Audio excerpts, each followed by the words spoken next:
Okay, so that works super. I was thirsty, so I'm gonna check if that works with my camera as well. So let's bear with me. Wow.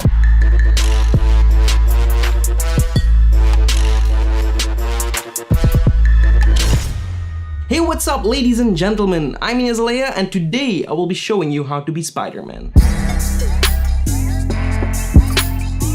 Alright, so let's see how I made this effect. In this video I will show you both how I made the bottle grab and the camera grab. Spoiler alert, the camera grab is the easiest one. First of all, you need to have a video where you act like you grab something with the spiderweb. Next, in that same video you have a friend grab that item and hand it over to you, so you look as still as possible with as little movement as possible. Act like you just own superhuman abilities and grab the item with the spiderweb. I did make one mistake recording this video, and that was that I recorded everything in the automatic camera settings from my GH5S, which is pretty good. But anyway, if you're gonna move in front of the camera, the white balance is gonna change a little bit, the aperture, and just make sure you don't do the same mistake as I did. Record everything 100% manual, so set your f-stop, ISO, aperture, and very importantly, your white balance completely manually, so you don't have any flickering or color differences within your shot. Otherwise, you will notice lighting conditions will change, and that's a lot of work to work around on. Also, try to shoot this in a constant light location, for example indoors.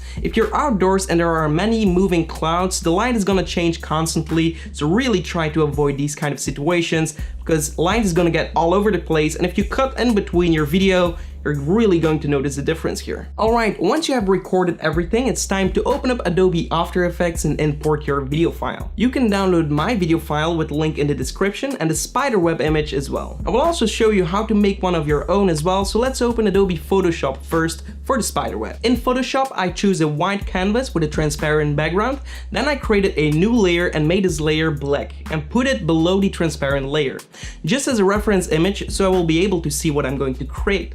Then select the transparent layer and click on the brush tool. Make it pretty small and draw a white spiderweb somewhat like this. Once you are satisfied with the result, you can delete the black background layer and save it as a PNG file. It doesn't have to look perfect because we will use a ton of motion blur to hide the imperfections. Import that in Adobe After Effects. Then drag your video on a new composition icon. Find the frame where you start your spider grab act and move forwards 10 frames. This is going to be the animation duration.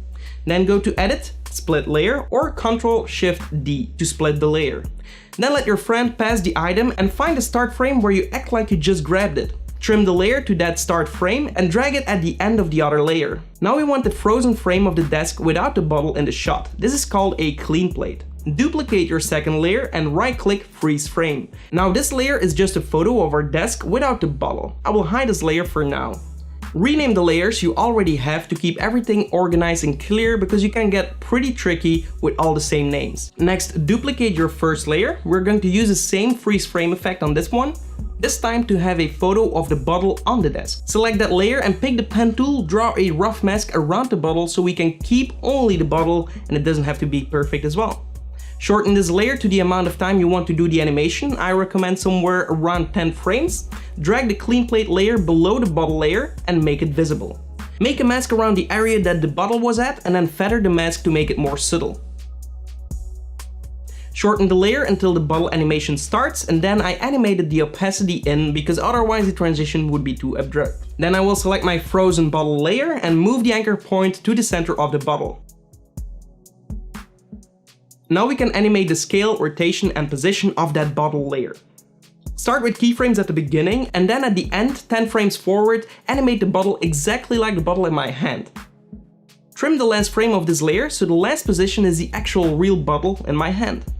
Then we will enable motion blur for the frozen bottle layer and enable motion blur for the composition as well.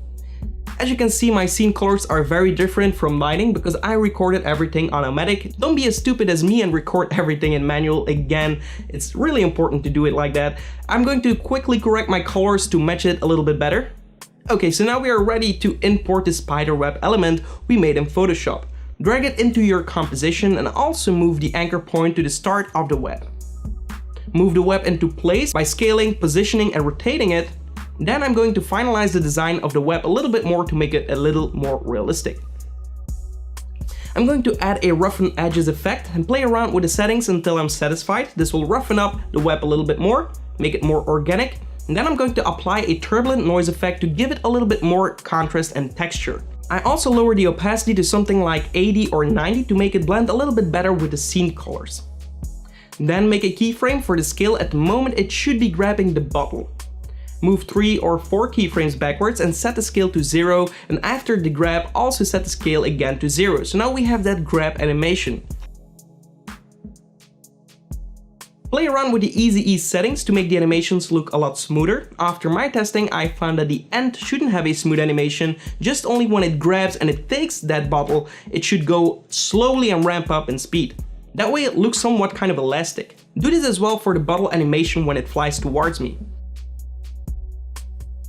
Also enable the motion blur for the spiderweb element, and now create a new solid black layer. This we will use as a rotoscope mat for my hand so we can hide the spiderweb behind it. We will disable this layer and put it on top of the spiderweb element layer. Grab your pen tool and draw a mask around my hand so we can hide the start of the spiderweb and make it look like I'm actually shooting it. Animate the path of the mask so it follows my hand. Now set the spiderweb element to alpha inverted matte. As this alpha is on top of that layer, it will use that as a reference. Review the shot and adjust the timing where needed. I also applied a mesh warp effect with a few less columns and rows and added a keyframe for the distortion map in the beginning of the spiderweb animation. I will animate that mesh warp over time so it looks like the spiderweb is actually organic, and this will make everything look so much more realistic. And there we go, we have ourselves a nice spiderweb grab. To finalize this shot, you could render it out, bring it in Adobe Premiere Pro and apply a camera shake preset. We actually have a camera shake preset pack which contains a lot of variated shakes of real handheld camera shake movement. When you apply this preset on your shot, you will have more movement in the camera motion, and this will make it instantly look like your shot is much more realistic. I didn't do this in my original video because I placed my camera on a tripod and this wouldn't be logical, although it would have looked a lot better with a camera shake applied to it to hide all the imperfections, and it makes the professionalism of this shot instantly higher. You can also grade your video with one of our lids that you can get also on our website. I'll put all the links in the description so you know where to find everything. Alright, so now let's have a look on how I did the camera grab animation. It's a lot easier than the first animation we just did. Basically everything is the same, but easier because we can do some cut transition magic. I find a spot where I start my animation and then I make a marker on my layers so I know where that is. Now import the spiderweb grab again, copy the effects we applied on the first one to make it more realistic and more kind of contrasty. Then lower the opacity again and change the anchor point to the beginning again. Basically the same workflow. Then turn your layer in a 3D layer now, and we're going to rotate the Z-axis in the direction so it looks like the spiderweb is shooting into the camera. Now create a keyframe for the scale again at that position where it should actually grab your camera, and then move back in time again a few frames and then set another keyframe, set this one to 0. We have a nice animation effect. Again, play with the easy ease curves to get a smooth transition, and then apply a mesh warp effect, lower the rows and columns and animate the distortion mesh again. Here you will get a elastic animation effect. Then from the second the spiderweb is touching the edge of the canvas, I move the anchor point of my footage to the center of my face, then I animated my footage layer to scale up super close to my face. Then I enabled motion blur to hide all the imperfections and cut away the last keyframe. So each frame is in heavy motion blur and you won't see any kind of detail. For the spiderweb motion blur, this won't work this time because we actually stay in the same spot, so we will have to fade that using a directional blur set to 90 degrees and animate it from 0 to 100 once the scale of the footage starts. Trim the layers at the end of the spiderweb animation and find another spot in your footage where you grab the camera. Again, here a friend gave me the camera, placed it in my hand, and I shake the camera pretty well to act like I grabbed it. And this is a perfect way to hide all the imperfections. So just trim to the start of the shake when I have the camera in my hand and place that after the spider grab animation. Because everything goes so fast, it immediately looks a lot more realistic. All you could do to make it even better is to speed up the first part of the video so the shake happens even faster. This is also a neat trick you could do in the first animation, is to speed up a little part of that next animation. So when I grab the bottle, to speed up this process to make it more like a shock effect.